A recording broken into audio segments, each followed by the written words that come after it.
resistance, reactance, and impedance. You've likely encountered these terms before, but do you truly understand their significance? Let's unravel the mysteries behind these concepts. When we apply a voltage difference across a conductor connected to a light bulb using any kind of power supply, the light bulb will turn on. Let's represent the voltages at the two ends of the circuit using a scale like this. When the voltage is equal on both sides, A and B, the light will not turn on because no current flows. Let's set the A end to 0 volts and increase the voltage at the B end. If the voltage at B exceeds that of A, current will flow from B to A.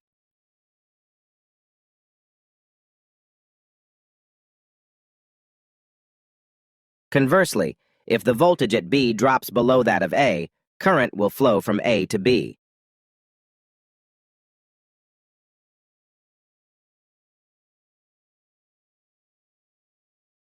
When the voltage difference between A and B remains constant, we call it direct current. When the voltage varies, and current changes in magnitude and direction frequently, we refer to it as alternating current. To gain a better understanding of these two types of currents, we can graph voltage and current. In DC circuits, voltage remains constant, resulting in a constant current.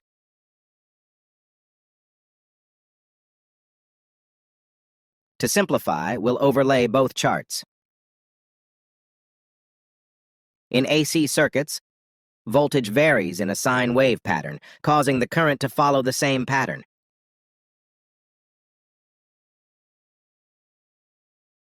Again, for clarity, we'll overlay both charts. Having a solid grasp of these two types of currents is essential as we move forward. This is a current conducting wire. For example, let's assume it conducts the alternating current. When we connect electronic components to this current-carrying wire, they have the power to influence and modify the behavior of the current. In a DC circuit, each component connected to the current path impedes the movement of electrons, resulting in a decrease in current flow. This phenomenon also occurs in AC circuits. A component can hinder electron flow, causing a reduction in current, much like in a DC circuit. However, it's important to note that in AC circuits, current typically follows the voltage, increasing and decreasing in sync with it. But that's not the sole way current behavior changes in AC circuits. As voltage changes, some components resist the change, causing the current to not strictly follow voltage fluctuations.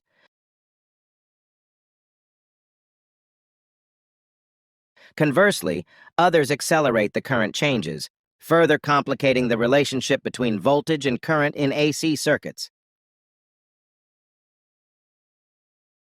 We have now discussed three types of current changes in a circuit, and these changes depend on whether the type of current flowing through the circuit is AC or DC.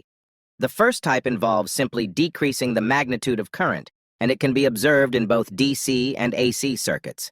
In this scenario, current and voltage changes occur simultaneously. The second type entails current changes occurring after some time following a voltage change.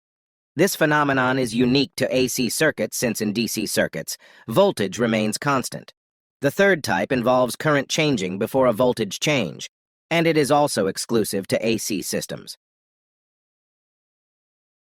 We say the first type of current change to the resistance of a component. The second and third types of changes occur due to the reactance of the components. More specifically, inductive reactance causes the current to lag behind the voltage, while capacitive reactance causes the current to lead the voltage. Now let's discuss resistance and reactance. To gain a better understanding of these concepts, we need to explore the behavior of resistors, inductors, and capacitors. Let's try to grasp these concepts using a water analogy. Here we have two pistons, each half filled with water, and both connected using a water pipe. If we apply a constant pushing force to piston A, the water will begin to flow from piston A to piston B. This happens because the applied force increases the water pressure in piston A, prompting the water to move from the high-pressure region to the low-pressure region. The same phenomenon occurs in an electric circuit. A battery has two terminals, positive and negative. The positive terminal has a high potential, while the negative terminal has a low potential. When we connect these two terminals using a conductor wire, a current begins to flow from the positive side to the negative side. Let's return to the water piston example. If we modify the applied force, the water flow will also change accordingly. We can represent the applied force and the water flow in graphs. When the pushing force decreases, the water flow from A to B also decreases. If we apply a pulling force to the piston, it can be represented in the graph as a negative force, resulting in water flowing from B to A. To provide a clearer perspective, let's combine these two graphs like this. This water analogy serves as an analogy for AC circuits. Now, let's examine the impact on water flow when different types of components are connected to the water path. Here's our setup. We are applying a constant force to piston A, resulting in a steady water flow in the pipe. Now, what happens if we connect a narrow nozzle to the water pipe? It's quite straightforward. If the force remains the same as before, the narrow nozzle decreases the water flow in the pipe. Whether the force remains stable or changes direction, the reduction in water flow is noticeable in both scenarios. The same principle applies to an electrical circuit when we connect a resistor. The resistor diminishes the current flow through it. As we mentioned at the beginning of this video, resistance opposes the flow of current and is present in both AC and DC circuits. Here we have a water wheel connected to the water pipe, blocking the water's path. To initiate water flow, the wheel must begin to rotate.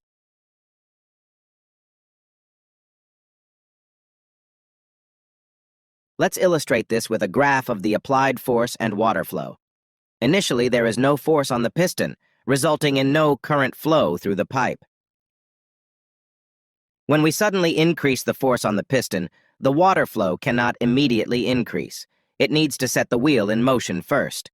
Consequently, the wheel starts to rotate, gradually increasing the water flow. After a while, it reaches a constant speed. If we abruptly stop the force while the wheel is still turning, the wheel will attempt to maintain its rotation, causing the water flow to persist for a moment before gradually decreasing and eventually coming to a halt due to friction within the pipe.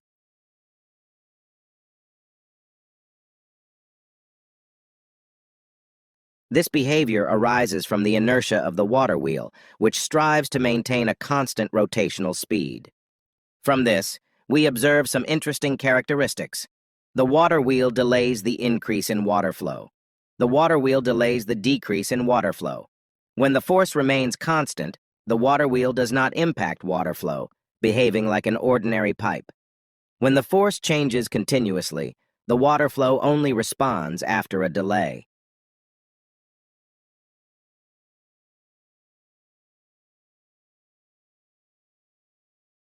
In general terms, we can say the water wheel resists abrupt changes in water flow. If the water flow is steady, the water wheel does not interfere with it. However, if the water flow attempts to change, the water wheel delays this change. This behavior parallels that of an inductor in an electrical circuit. In the case of direct current, DC, where voltage remains constant, the inductor does not influence the current.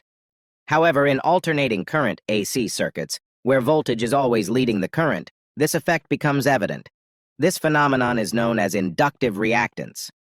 As we mentioned earlier in this video, inductive reactance does not like to change the current through it. Also, it is not observed in DC circuits because current remains constant. Here we have an elastic chamber connected to the water pipe, serving as a barrier between both sides.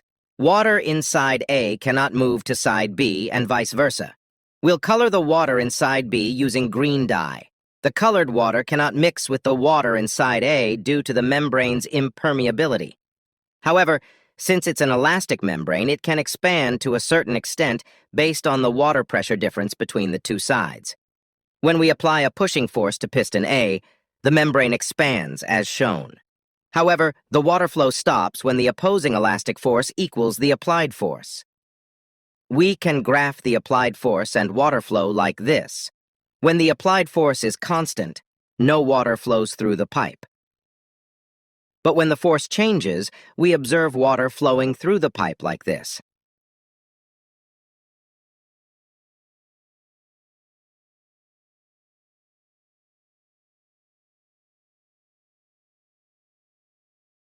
It appears that the water flow must change before the force changes. In general terms, we can say that the elastic membrane tends to influence water flow changes to delay force changes. In this example, the water flow is leading the voltage. If the force remains constant, no water flows through the pipe. However, if the force changes, the water flow leads the force. This behavior closely mirrors how a capacitor operates in an electrical circuit. In direct current, where the voltage is constant, the capacitor does not allow current to pass through. But in alternating current, current consistently leads voltage. This phenomenon is referred to as capacitive reactance. As we mentioned at the beginning of this video, capacitive reactance is not observed when the voltage remains stable. Since current does not change in DC circuits, capacitive reactance is not evident in DC circuits.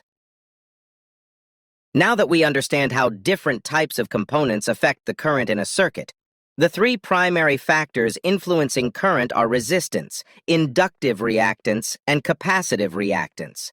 Resistance consistently decreases the current and is observable in both AC and DC circuits. Inductive reactance causes the current in a circuit to lag behind the voltage, and it's exclusively observable in AC circuits. Conversely, capacitive reactance makes the current lead the voltage, and it too can only be observed in AC circuits. The cumulative effect of these factors is referred to as impedance.